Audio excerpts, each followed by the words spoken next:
Welcome, this is Thaemine Gate1 guide. This video contains both normal and hard mode gimmicks. If there's a difference, I will refer to it before I explain the mech. For the eye level, normal requires 1610 and hard requires 1630. For the cards, you run Light Salvation. Gate 1 boss is demon type and she is tauntable. Battle items: Atropine, Dark Grenade, and Destruction Bomb. Just make sure to leave one Atropine for a certain mech. Other than that, you can use Dark Grenades and the rest of the Atropines when you want. Destruction Bomb is needed for a lot of mechs, which I will tell you later. This boss has 180 HP bars. Raid system. The boss periodically summons jelly-looking mobs. They don't have much HP, and if you kill it, it will leave a black orb. This orb can be taken by the players. You will see a buff above your HP, and it can be stacked up to 10. Initially, the buff does nothing, but when the raid leader uses Balfour, all the players who got the Balfour buff will have their stacks of buff turning into an Omega buff that increases a huge amount of DPS for several seconds. For this part, I will explain in detail later in the Phase 2 raid system timestamp. If you don't kill the mobs, then the mobs will be absorbed to the boss, which gives her an incoming damage reduction buff, so you want to kill them.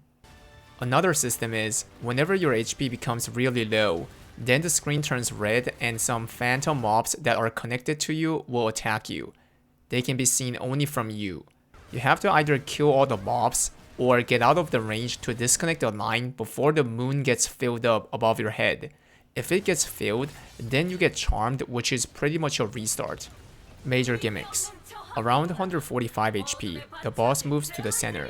All the players have to go to ×3 and ×3+1. Soon, the boss will spread tentacles with blue telegraph. Don't stand on the telegraph since it stuns you. You can tell that the boss is requiring stagger check. Players on each side just have to throw Destruction Bomb on the tentacles, then the tentacles will be destroyed. Make sure to dodge the yellow telegraph when you destroy the tentacles since it pulls you into the boss, which will make the stagger weaker. The more tentacles destroyed, the stronger the stagger goes in.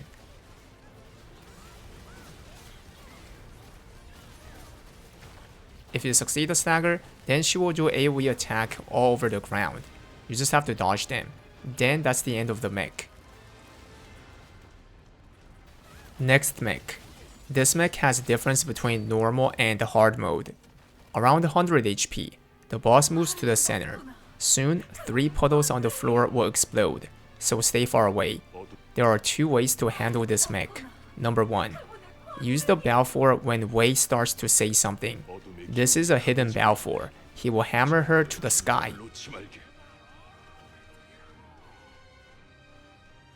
Then you will see 2 orbs on the ground which is connected to the boss.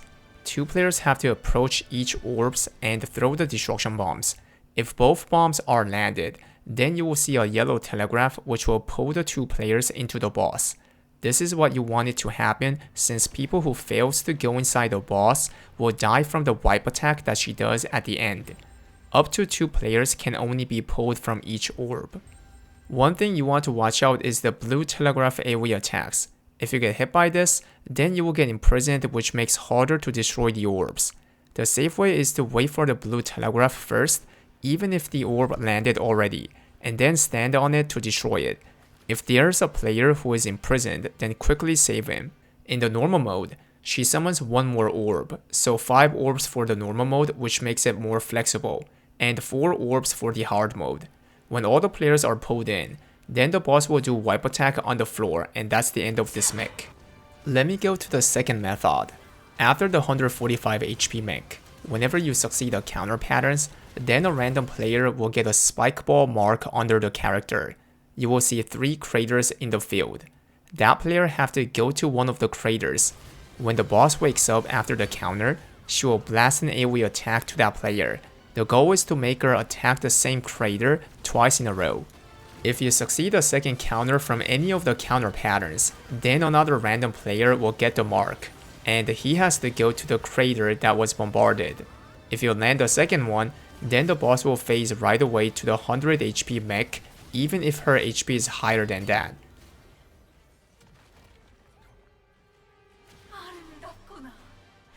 In this case, you will see the crater that got hit twice exploding in a wide range, so don't be near. This large explosion airbornes the boss to the sky, so you do not have to use the hidden Balfour in this case. Everything else after this is same as the first method which I explained. The advantage of the second method is you can save the sidereal skill, so normally hitting the crater 2 times is what's preferred. But if your party DPS is really high, then the raid leader should save the Balfour for the hidden Balfour since the party will push the DPS all the way to 100 HP even before seeing the second counter. For the counter patterns, you can check out the counter pattern timestamp. The following pattern depends on the party DPS. Around 120 HP, the boss becomes Octopus head. This pattern can happen again around 70 HP if the party DPS is normal. But if it's fast, then she will just do it one time right after the 100 HP mech. When her head is round, she does a simple rotation of dash into backstep grab. Any players on the path of her dash or in the range of the grab will get grabbed, so you want to stay far away when her head turns round. She does this rotation multiple times as long as the players get grabbed. When she turns all of a sudden, then she backsteps and requires counter. If the people who didn't get grabbed succeed a counter, it will free all the players and that's the end of the pattern. If you fail the counter, all the grabbed players will die. Next mech. This mech has difference between normal and hard mode. Around 55 HP, the boss moves to the center.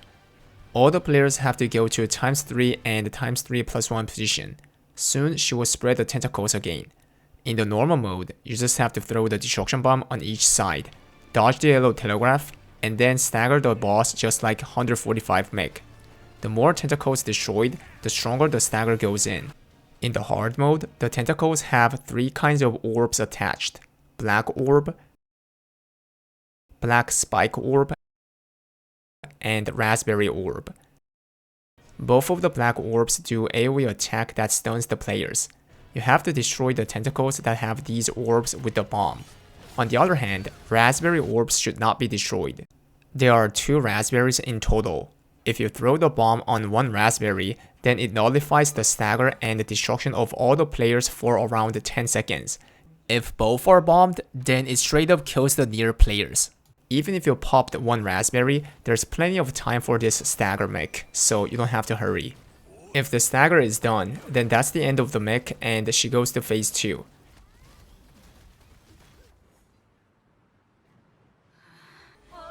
Phase 2 raid system. The field becomes dark and you can see a lot of eyes on the field. These eyes slowly move to where the players are. When someone steps on the eye, then it will pop, and if a player was on the eye, it reduces the HP of that player down to like 1%. There's an interval for the eyes to pop, so players can walk over and erase the eyes that are close. Around 38 HP, the boss changes her hands to claws. At the same time, the eyes stop moving and point on one direction. All the players have to gather to the direction, because after a few seconds, a safe spot appears which attacks all other areas. This attack just straight up kills people who are not in the safe zone. The problem is, the boss tries to knock out players by dashing, so you should either dodge or use push immunity skill to stay inside. Another way to resolve this mech is using Balfour. Remember the orbs that I told you which can be gathered up to 10 stacks? Balfour turns those stacks into a massive buff. During the Balfour, the boss instantly loses 15 HP bars and turns it into a shield. Players get massive shield, push immunity, status immunity, and a damage buff depending on how many orbs they gathered. This buff is called Endorphin and it lasts for 25 seconds. Before it ends, you have to remove her shield. If you fail, it's a raid wipe. DPS classes must use Atropine during this state. If you succeed removing the shield, then you can do massive damage to the boss until the buff ends. If you use it as soon as you see her claws around the 38 HP, the safe zone mech will take place during the endorphin state, and the shield will ignore all the damage.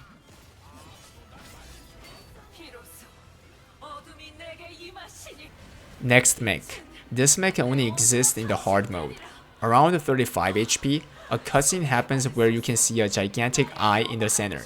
Also, there are hands around the corner. With that being said, The boss will do the octopus pattern again. The pattern is advanced from the previous one. She dashes to a player and then backstab grabs and dashes right away. That's one rotation. She does this rotation multiple times. The problem is, the eye in the center hinders the player's movement. Think about the black hole in the Periodical Gate 4. Also, if you're near the hands, they will try to clap you. The clap generates donut attack. The donut does close to half of your HP, and the first attack, which is the clapping part, will pretty much just kill you. So you want to dodge the hands and move far from the boss while looking at the minimap to see where the boss is. The eye in the center disappears after a few seconds. That's when you want to keep the boss in your screen, because you have to counter the boss to save all the players who are grabbed. When she turns instantly, then go for the counter. If you succeed a counter, that's the end of the mech. If you fail the counter, then all the grabbed players will die. So that was the last gimmick. This time, let me talk about how to use sidereal skills. In this gate, the sidereal meter naturally fills up fast. Also, whenever the boss gets countered or staggered, it fills up faster. If you succeed 2 counter patterns before 145 mech, then you get the first sidereal. You use Way right away for damage and natural stagger. If you succeed 145 mech, you get a lot of sidereal meters, and if you succeed another counter before going to 100 mech, then you will get the second sidereal. For the second one, you can use the hidden balfour on 100 mech, or keep it by hitting the crater 2 times. For the third sidereal, if you didn't use hidden balfour, just use Way right away. If you used hidden balfour, then succeed the stagger and the counters, and try to get the third sidereal before it reaches 60 HP. If you got it, use Way right away. If you didn't, then keep it. For the last one, use balfour at 38 HP when she gets claws to get the endorphin buff and to ignore the safe zone pattern as well. Normal patterns. I will only cover some of the important ones. A lot of our patterns are fast and apply bleed debuff to the players, which can be stacked up to 10. When it reaches 10, then the player gets stunned for 10 seconds, and she does a special pattern that is lethal. The boss stares at that player for a second. Then she dashes to that player and starts donut pattern that requires stagger check. After the donut, she requires a counter. If the counter fails, then she does an uppercut that does massive damage to near players. If you succeed the stagger or the counter, then she stops. All the attacks during this pattern gives bleed stack, so it's easy for the players to reach 10 stacks. This makes it really hard to either stagger or counter the boss. What's even worse is that, as long as there's a player with 10 bleed stacks, the boss will continue this pattern, so eventually the team must succeed either stagger or counter to stop her. My advice is to aim for the counter rather than the stagger, since staggering without getting hit is very hard. The donuts hit alternately, so dodge them by moving back and forth and then counter the boss. Counter patterns. You have to memorize these patterns if you don't want to use the hidden balfour on 100 HP gimmick. Cone attacks. The boss does small cone attack on the player who has 2 eyes above. After she does this for 2 to 3 times, the next attack requires counter. Even if you fail the counter, the attack right after will also require counter, so everyone just have to prepare for the counter from the direction of the player who has 2 eyes mark. Grab. The boss shows 2 blue circle telegraphs. Players in this range will be grabbed. If there are grabbed players, then she will instantly require counter. The window of this counter is super tight, so you have to use the counter skill in advance. For the following 3 patterns, the boss changes her hands into 3 different weapons. Spear. The boss disappears and AoE attacks the field. Just walk around and stay away from the attacks.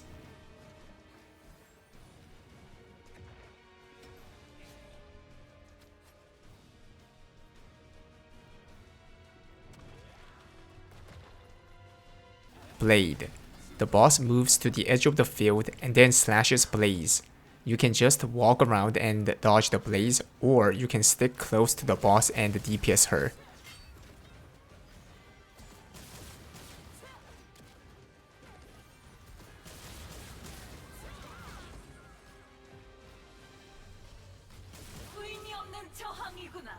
Blunt. The boss moves to the center and starts hitting the blunts. Just dodge the telegraph until the pattern ends.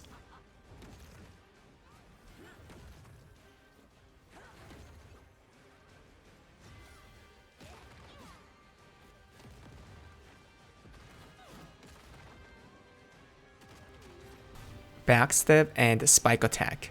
The boss shows 2 red circle telegraphs and steps back. Soon, spikes pop up in the field which does massive damage. So be far away as soon as you see her steps back with 2 red circle telegraphs. Hide and seek. The boss shows a blue circle telegraph and then darkens the field. Players in the inner side immediately get CC'd, and the players on the outer side get CC'd as well afterward. There is a way to get less people CC'd.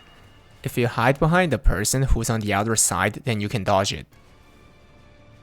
Retaliation. The boss embraces herself with her tentacles, and the screen gets darkened. This is a retaliation pattern, so no one should attack. Even if one person lands an attack, then she immediately punishes the players, which does massive damage.